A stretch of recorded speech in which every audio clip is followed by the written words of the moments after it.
La mode actuelle de la magie est un substitut.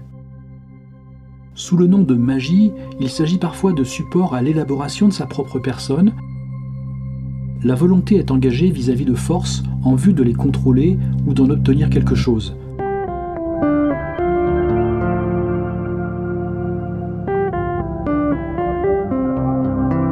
Je profite de cette série qui parle de la fréquentation de l'occulte pour évoquer la notion de magie, et je le ferai en plusieurs fois, parce que parfois elle se présente comme telle, comme la magie, mais c'est évidemment pas forcément de la vraie magie, mais plutôt une sorte d'esthétique. D'autres fois elle se dissimule sous d'autres appellations, et parfois aussi on fait consciemment de la magie, et là ça prend plein de formes potentiellement très très différentes, donc de toutes ces situations, on ne peut pas parler en un seul entretien. La magie, c'est plus une référence culturelle qu'une activité réellement magique. Par exemple, quand on parle d'Harry Potter ou du Seigneur des Anneaux ou de la Force dans Star Wars. Mais nous allons tout de suite aller, nous, plus loin. C'est-à-dire, on va s'intéresser aux personnes qui ont déjà intégré la notion de magie dans leur vie de manière un peu plus réelle. Et dans ce premier entretien sur ce thème, on va balayer la magie dans le vaste contexte culturel et voir en quoi il peut y avoir un lien ou non avec la magie dont il a été question dans les siècles, voire les millénaires précédents. Le succès actuel de la magie a bénéficié en fait de l'insouciance qu'a introduit le mouvement New Age autour de toutes les questions touchant au sacré, à l'occulte, au spirituel, à la psychologie.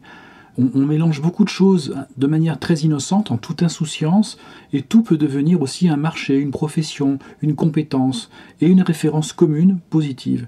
Et comme tout ça, tout ce qui est spirituel, tout ce qui est mystique, magique, psychologie des profondeurs, tout est achetable, accessible, utile, mais aussi interchangeable, rechargeable et puis jetable. En réalité, on fait ce qu'on peut avec les références qu'on nous donne et au sein d'un monde dans lequel on est projeté. Et je vais détailler un peu tout ça, même si ça ressemble un peu plus à de la sociologie qu'à un regard concernant directement l'occulte. Sous le nom de magie, il s'agit parfois de support à l'élaboration de sa propre personne, parfois une façon de se défendre au sein du système sociétal un peu oppressant, dans lequel on n'est personne, dans lequel personne ne nous attend, et dans lequel chacun est hautement sommé, malgré qu'il ne soit rien, de sauver la planète et surtout de ne choquer personne. La société actuelle détruit les identités collectives et pousse au tous contre tous, en quelque sorte. Aussi, comme personne n'est d'un groupe réellement majoritaire, il faut se constituer soi-même une tribu, un groupe minoritaire au sein duquel on va rencontrer des gens qu'on va identifier comme semblables, et ça peut représenter une stratégie constructive. Et la culture occulte ou autour de l'occulte représente exactement ça, ça traduit ça. Et cette culture autour de l'occulte, on va la retrouver dans des déclinaisons de la musique métal, par exemple, ou bien certaines formes de féminisme, autant dire des milieux qui pourraient ne jamais se croiser, et pourtant, derrière ces cultures qui utilisent la magie comme étendard, on retrouve une incarnation symbolique du pouvoir, de la liberté ou de l'autodétermination, par exemple. Il n'y a pas toujours des actes avec des intentions conformes à ce que dit l'étiquette de magie ou d'occultisme.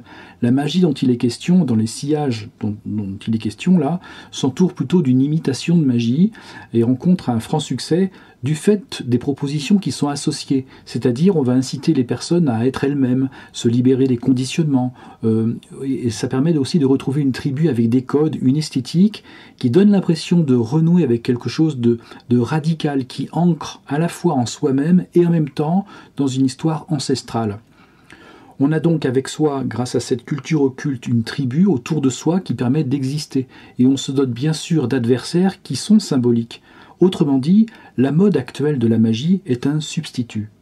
Exactement comme dans les années 60, la culture hindoue a servi de modèle esthétique avec des références profondes et pour porter quelque chose d'important qui était donc un esprit un peu révolutionnaire par rapport aux générations précédentes. Alors si on a en tête que certains ont été en effet vers l'Inde ou le Népal, là où la plupart se contentaient d'une simple ambiance et d'une référence superficielle, de même, nous allons pouvoir nous demander si cette tendance culturelle autour de la magie et de l'occulte a un rapport avec la véritable magie. Et si on se demande s'il s'agit toujours de magie, j'aurais tendance à dire pourquoi en douter dès lors que les personnes s'en revendiquent. Mais en fait, ce qu'on cherche réellement à savoir, c'est s'il s'agit d'une magie opérante, opérationnelle. Alors, sur le psychisme, sans doute, puisque la volonté est engagée vis-à-vis de forces en vue de les contrôler ou d'en obtenir quelque chose, par rapport à soi-même. Je donnais l'exemple de la libération intérieure, de la réassurance de sa personne, de l'affirmation de soi, c'est exactement ça. Les magies constituent toujours des sortes d'engagement vis-à-vis de forces archaïques, primitives, et habituellement ce sont plutôt des entités. Avec cette magie populaire, il s'agit plutôt de se reconnecter individuellement avec ses propres envies, ses rêves d'enfant, sa spontanéité. Il ne s'agit pas de pacte avec autre chose que soi-même.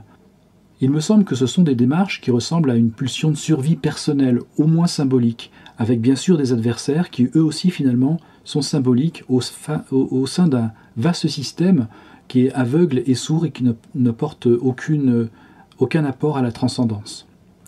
La personne cherche en fait à mobiliser des énergies qui sont d'ordre psychique, issues de son inconscient ou de son semi-conscient, mais ça reste dans le domaine psychique. Donc, dans ce contexte, il ne s'agit pas de magie réelle, mais une sorte d'option pouvant se présenter comme un moyen de conserver en quelque sorte sa santé mentale ou émotionnelle, comme un moyen de défense, on va dire.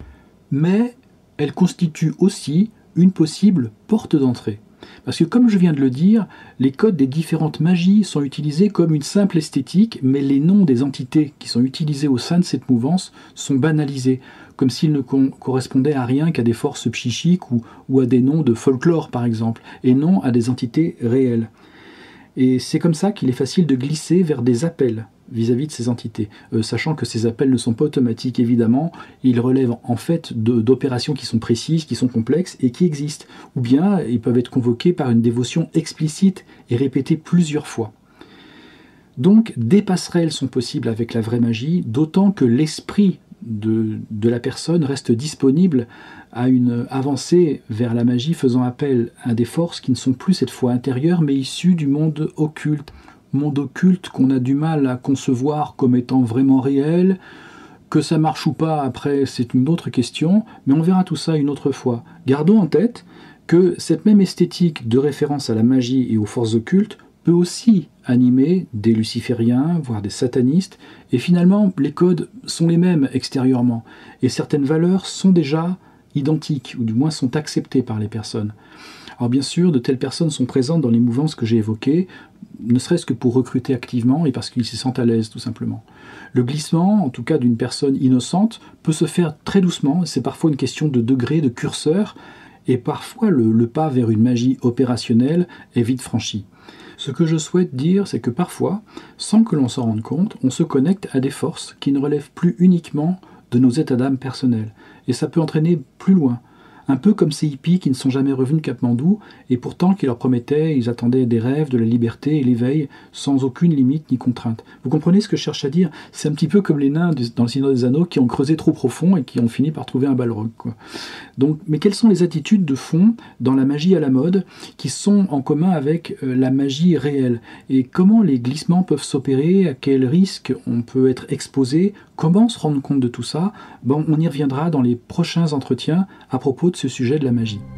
À bientôt. Allez, salut.